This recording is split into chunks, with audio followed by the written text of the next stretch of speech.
Hi everyone, this is Steven Casano from Taizen Shakuhachi. Today I'm going to do another installment of Notes from Japan. And in this session we're dealing with lesson number 3 I had with Ishikawa Sensei. This was on October 26th, 1999, a long time ago. So in this lesson, basically what I did is I finished up Honshirabe. Basically. So the one thing that he still wanted me to get was a bigger, more open sound with Honshirabe. So that's one of the things he still was trying to get from me. And basically, I was probably just too tight at that time. It's just an open, not a pushed or harsh sound, just open and an open and free sound is what he was looking for. So again, the relaxation part of it's really, really important. And also what part of the lip you're using when you're playing shakuhachi, which we'll get into a bit later. Yokoyama Sensei was really very strict with the students as to what part of the lip to use. So we could discuss that a bit later.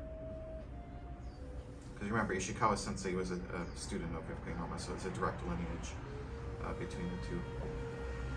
One of the other things he discussed was my posture. I was tending to play a little bit more forward and kind of hunched over, and he wanted me more upright. So again, you want everything kind of open. You want to sit nice and tall, almost feel like you have a string pulling the top of your head up. So you're sitting tall and open, but again, you're still relaxed. It's almost like, you know, if you're doing zazen, you have to have that sense of that string pulling up, sitting nice and tall, but you can't be tight, so you have to be careful that there's complete relaxation, especially in your neck and your shoulders when you're playing. And also when you're breathing, making sure that you're breathing more from your stomach and diaphragm and opening up from here and not from here. All right, so especially with shakuhachi playing, you really need to have this up and relaxed, open, and make sure you're breathing from this part of your body.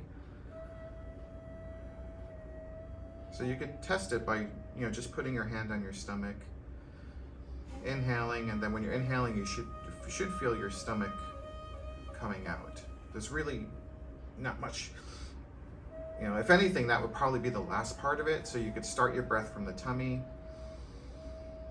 and then you could fill up to here, and then you could feel the chest expand. So from the tummy first though, okay? And if you're having trouble with that, one of the ways to do it is just to lie on the floor and put your hands on your tummy, and then just practice inhaling and making sure that you're expanding from the lower part first. Okay. One of the things about posture, especially if you're still practicing with the music and you're not memorized, is make sure your stand is high enough. Make sure you're not looking down. One of the things I was doing is I was keeping my music on the floor and I was sitting seiza, but when I do that, I'm really having to look down, especially at my age. My eyes aren't as good as they used to be. So now I'm using a low table, which is helping out a lot when I need to read the music. But ideally for the honkyoku, you want all of it memorized. And that was also stressed with the Ishikawa Sensei and Yokoyama Sensei. Get the music memorized. I was constantly tested, put on the spot. Okay, Steve, place Sanya. Okay, Sensei, and then it would be performed in front of the whole group. And that's one of the really interesting things about studying in Japan at that time. I think it's probably happening less now, is you basically never had a private lesson.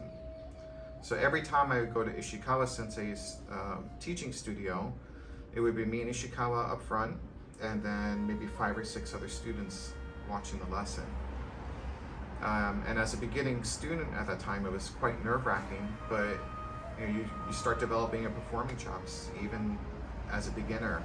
And then the other thing too is, as a beginner, when I was sitting in there and watching lessons, I could stay as long as I want. I could stay the whole day if I wanted to. Ishikawa would have been fine with that. I get to hear the more advanced players. So I would watch Ishikawa work with beginning players, I would watch Ishikawa Sensei work with advanced players. So actually it's a really wonderful way of teaching. And think it's kind of changed to one-on-one private lessons more so these days than it was back, 20 years ago. But I hope that tradition can continue in some way, because I think it's very, very beneficial. It's just everyone's so busy now, it's a little bit harder to do. The last thing he talked about is when playing honshirabe or any of the honkyoku, is to not use vibrato. So just to keep a straight, he would call it a straight dynamic sound, a big open dynamic sound, and no vibrato.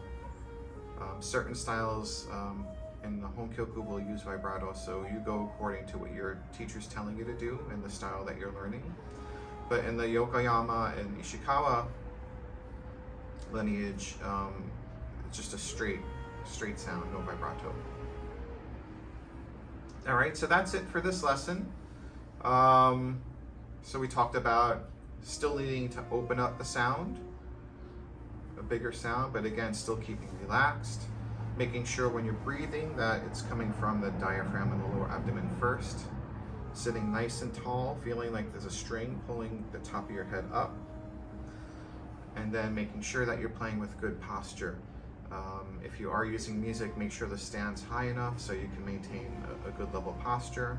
Make sure the music's not too low so you don't have to hunch over and look at it that way. All right, so keep working, keep practicing, and I will see everyone in the next installment of Notes from Japan. Ciao, bye-bye.